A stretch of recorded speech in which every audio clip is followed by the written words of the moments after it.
देखिए रोहित, ये सच है कि 90% मुसलमान और 90% हिंदू चार विवाह बहुविवाद नहीं करते। आमतौर पे जो आप जाइएगा ना तो बुरा ही माना जाता है। देखिए, तर्क कुतर्क करने के लिए हम कह सकते हैं, और इसे इस्लाम से बिल्कुल नहीं जोड़ा जाना चाहिए। हेमंत बिस्व शर्मा ने कब कहा कि सिर्फ मुसलमानों के 4 शादियों पे रोक लगाएंगे? उन्होंने कहा कि बहुविवाह पे रोक लगाएंगे। आप माफ कीजिए, आप एक पत्नी को डाइवोर्स दिए बिना दूसरे नहीं रख सकते, बस इतना ही कहा। 4 फरवरी से वो नियम आना है, लेकिन दर्द एक ही समुदाय को से हुआ वो ना। बना है। नहीं, दर्द देखिए, क्या इस देश में ये सच्चाई है कि ट्राइबल्स में भी कुछ कल्चर ऐसे हैं कि जहां बहुविवाह की प्रथा है, उसी तरह मुसलमानों में भी है, उसी तरह आप गोवा में भी कुछ कम्युनिटी के बारे में जाइएगा तो वहां भी है। लेकिन वो प्रथा या परंपरा नहीं है। कुछ चीजें देखिए, जिसको हम कल्चर मान लेते हैं ना, वो कुरीति भी हो सकती है। दहेज प्रथा नहीं है, दहेज कुरीति है। बाल विवाह प्रथा नहीं है, बाल विवाह कुरीति है। उसी तरह बहुविवाह प्रथा नहीं है। पैगंबर मोहम्मद साहब ने भी किन कंडीशंस में 4 शादियां करने की अनुमति दी है, वो पढ़ना चाहिए। ये ऐसा नहीं है कि आप शौक के लिए नहीं कर सकते, अपनी वासना मिटाने के लिए नहीं कर सकते। उसमें बताया है उन्होंने कि किन सूरत में कर सकते हैं। एक अच्छा मुसलमान जिसने पढ़ा है उसको सब पता है। लेकिन अब ये तर्क दीजिएगा कि अब बहुविवाह पे रोक लगाएगा तो हम लिविंग रिलेशनशिप में रह लेंगे, तो भाई ऐसे करें तो आप साइलेंसर में भी कर रहे हैं, तो उसका रोक कौन लग सकता है? अब ऐसे खाना में जाए तो कौन रोक सकता है? देखिए, ये कुतर्क नहीं होना चाहिए, तर्क होना चाहिए। पहली बात, मैं इसे इस्लाम से जोड़कर ही नहीं देखता, इसे मैं महिला या पुरुष के अधिकार से जोड़कर देखता हूं। फाजिल अहमद साहब इस बात से बिल्कुल राय रखेंगे कि अगर इनकी पत्नी अपने घर में 4 पति को लेके आ जाए तो इन्हें तकलीफ होगी। उसी तरह अगर ये भी 4 पत्नियां लेके आएंगे तो इनकी जो पत्नी है उसे तकलीफ होगी। ये ह्यूमन साइकोलॉजी है। कोई कितना भी कह ले, अच्छा नहीं लगेगा ये चीज। बताइए, ये अच्छा लगेगा कि इनकी पत्नी को अच्छा लगेगा कि ये 3 बीबी और ला के रखें, या इनको भी अच्छा लगेगा कि इनकी पत्नी कहे कि नहीं फलाना फलाना फलाना आज से मेरा पति हुआ? ये एक दिल की बात है। देखिए, तर्क कुतर अलग चीज है कि हम अपना पॉइंट स्कोर करने के लिए कुछ भी कह ले। ये इसलिए मैं बोल रहा हूं कि ये कुरीति है। ये जो आत्मा दुखा है वो कुरीति है। इस्लाम में साफ साफ कहा गया है कि कोई विधवा हो या फिर जो बेचारी जिसके पास रहने को खाने को नहीं है, आप सहारा दे। वो सहारा दे मतलब उसे सेक्स स्लेव नहीं बना लेना है। कि ऐसा नहीं कि मैं अपनी वासना या ठरक मिटाने के लिए 4 शादियां कर रहा हूं। एक सवाल है मेरा, ये ईमानदारी से जवाब दें, जो मुस्लिम स्कॉलर हैं वो भी, और जी फाजिल अहमद साहब से है। फाजिल जी, आप बताइए कि अगर एक पुरुष को 4 पत्नियां रखने की इजाजत है तो क्या एक महिला को भी 4 पति रखने की इजाजत नहीं मिलनी चाहिए? अगर आपके लिए सही है तो उसके लिए भी ये सही होगा।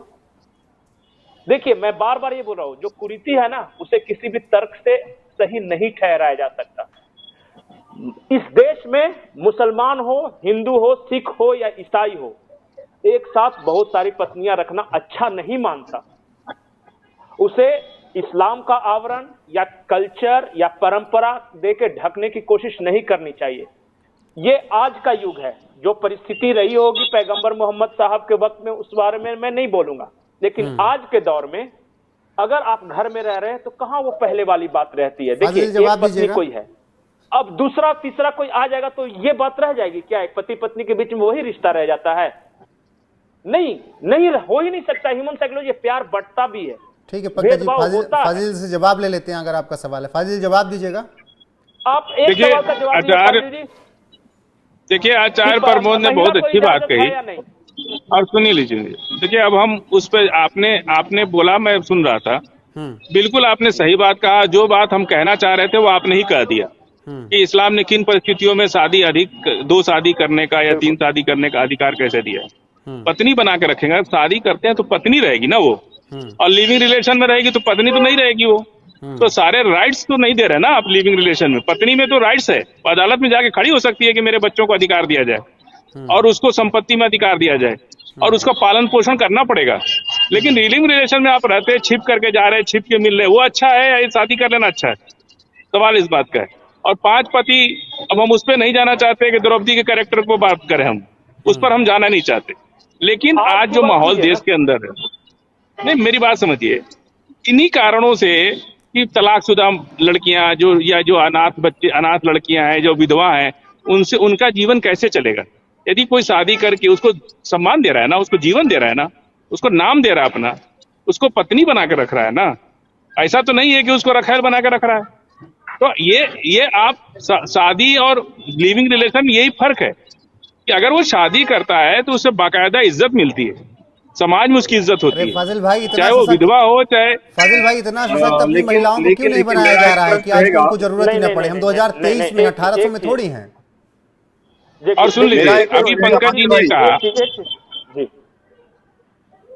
मेरा प्रश्न फाजिल भाई रहेगा आपसे कि जैसे आपने कहा कि हाँ पत्नी बना के रखा हुआ है, एक पत्नी है, आपने तलाक दे दिया या कोई भी छोड़ दिया, फिर दूसरी पत्नी को लाते हैं सामने, वो रहती है, तो जो पहली है, पहली के ऊपर क्या बीत रही होगी?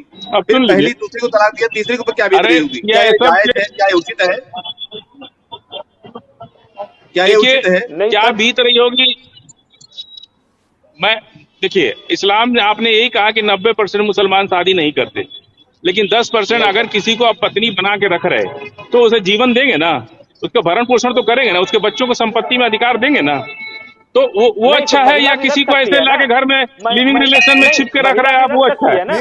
इसीलिए मेरा यहाँ पर एक सवाल ये है कि अपनी महिलाओं को इतना सशक्त क्यों नहीं कर रहे हैं? 2023 में हैं आप, उन्हें क्यों जरूरत पड़ रही है? नहीं, सशक्त तो देखिए, सशक्त तो सरकार करेगी ना, हम लोग तो नहीं कर सकते। क्यों? हम सशक्त सरकार करती है। अरे आप तो मस्जिद में नहीं जाने दे रहे हैं, आप सशक्त कैसे करेंगे?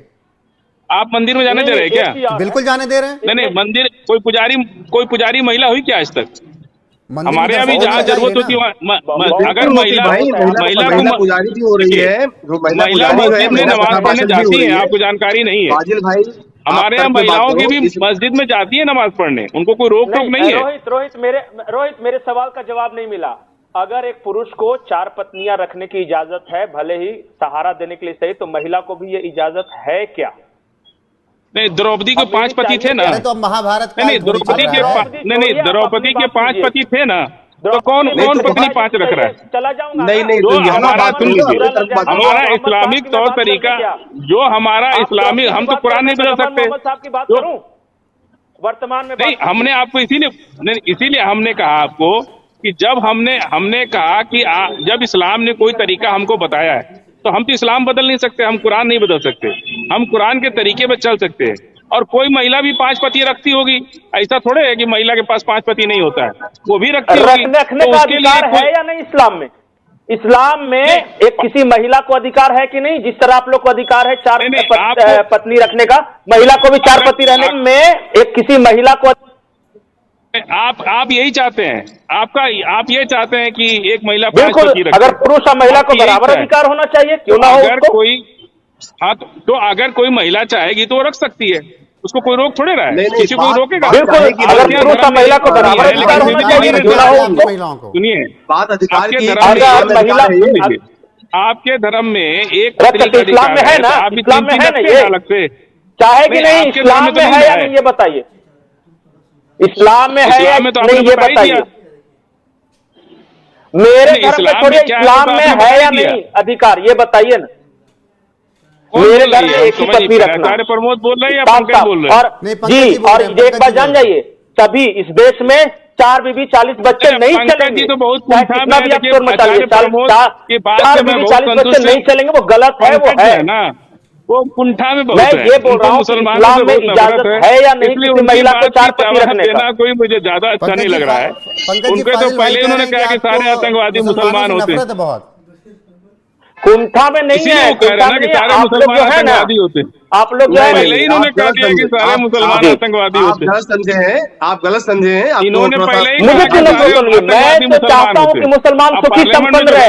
ये लोग, इन लोगों ने क्या किया है पता है? मैं बताता हूँ रोहित, इन लोगों ने क्या किया है अपने लिए। तो फाजिल भाई आपके पास आते हैं।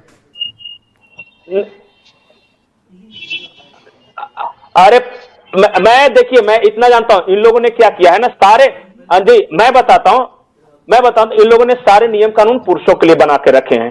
पुरुष रख सकता है 4 पत्नी, महिला नहीं बना रखे हैं। महिला को अगर छोड़ता है, उसे दोबारा शादी करना होगा, तो हलाला से गुजरना होगा, इनको किसी चीज से नहीं गुजरना होगा। क्यों ये दोनों भेदभाव, क्यों महिला और पुरुष में? किसने बनाया है? अरे मुल्ला मौलवियों ने बना के रखा है, ये अल्लाह को दोष मत दीजिए, अल्लाह को दोष मत दीजिए। ये मुल्ला मौलवियों का इस्लाम है, एक अल्लाह का इस्लाम अलग है। अल्लाह कभी नहीं चाहेगा कि उसके जो भी बंदे हों किसी के ये गाँव को कष्ट में रहे। मैंने शुरुआत किया, पंकज जी बोलने दीजिए, नहीं कहेंगे। अल्लाह के लिए सब बराबर हैं। अरे सुनिए सुनिए, कितना इनको तकलीफ है। ये खाली मुसलमान के, हम तो कह रहे हैं कि आदिवासी भी शादी करते हैं, बुद्धिस्ट भी करते हैं, सिख भी करते हैं, ईसाई भी करते हैं, लेकिन ये बार बार सारा इनका केंद्र मुसलमान पे ही है। अरे इतनी नफरत रखते हैं मुसलमान से आप, आपको क्या मतलब है? आपको तो कोई, आपको जो अच्छा लगता है, जो अच्छा लगता है वो करेंगे, जो उनका तौर तरीका है। थोड़ा सोचो इस चीज को, आपको लगता है लेकिन इन्होंने ये खाली मुसलमान की बात कर रहे हैं। नफरत अगर मुसलमानों से होता है इस देश में, नहीं अच्छा लगना नहीं है, ये देश अच्छा लगने से नहीं चलता, ये देश नियम कानून से चलता है। क्या संख्या है, क्या कर रहे हैं, ये आप कुछ समझदार कुछ समझ सकते हैं। अगर नफरत नहीं रोहित, देखिए सरकार ने एक कानून बनाया कि शादी की उम्र 22 साल कर दी और लिविंग रिलेशन की उम्र 18 साल कर दी। तो सरकार क्या चाहती है ये बताइए हमको। देखिए रोहित, मैं बताऊं, इस देश में दो प्रॉब्लम है ना, वो फजिल भाई आपकी बात, देखिए आप इस्लाम पे ना बात करें तो ज्यादा अच्छा है पंकज जी। इसलिए इस्लाम से आपका क्या लेना देना, आप क्या मतलब इस्लाम से? आप जिस धर्म में अल्लाह का कानून है, एक मुल्ला का कानून है। आप तो कानून, आप मेरी बात समझिए, कानून हमने रोक रखा है क्या? आप बनाइए, क्यों ना बात करें? आप संवैधानिक, आप द्रौपदी पे बात करें, हम इस्लाम पे बात ना करें, क्यों? नहीं तो कोई भी कानून आप बनाएंगे तो संविधान के दायरे में। नहीं, सबके लिए बराबर, सबके लिए बराबर है। मैं तो अभी कोई देखिए, अभी क्या है कानून? संविधान के दायरे में, यही मैं बोल रहा हूँ। एक जी बिल्कुल, के दायरे में देश में एक नागरिक के साथ भी अगर नाइंसाफी होती है ना, तो हर किसी को बोलने का अधिकार है।